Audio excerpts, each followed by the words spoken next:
Elle était belle, insouciante et bientôt détestée de tout un peuple. Voici l'incroyable destin de Marie-Antoinette.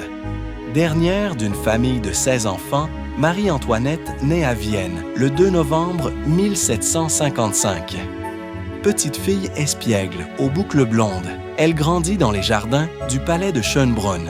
Sa mère, Marie-Thérèse d'Autriche, tente de discipliner cet enfant, vive et rêveuse.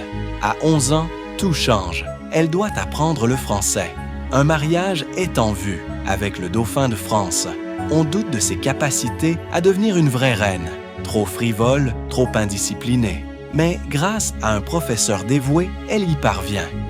Le 16 mai 1770, Marie-Antoinette arrive en France. Elle a 14 ans. Louis, son futur mari, en a 15. Ils mettront 8 ans à avoir leur premier enfant. En 1774, Louis XV meurt. Louis XVI devient roi. Marie-Antoinette est reine de France.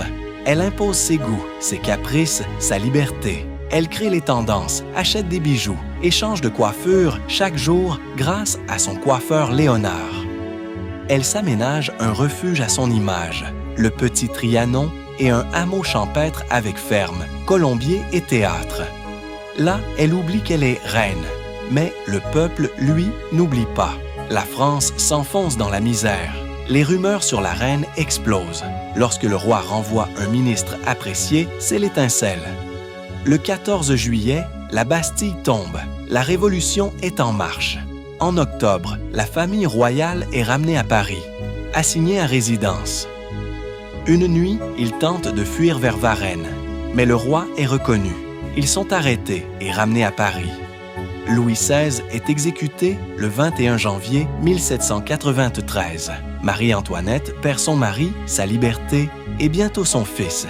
Les soldats lui arrachent son enfant, le confient à un cordonnier pour le rééduquer selon les valeurs républicaines. Elle supplie pendant 2 heures, en vain. Le 15 octobre 1793, son procès commence, accusé de trahison, de manipulation et même de cruauté envers son fils.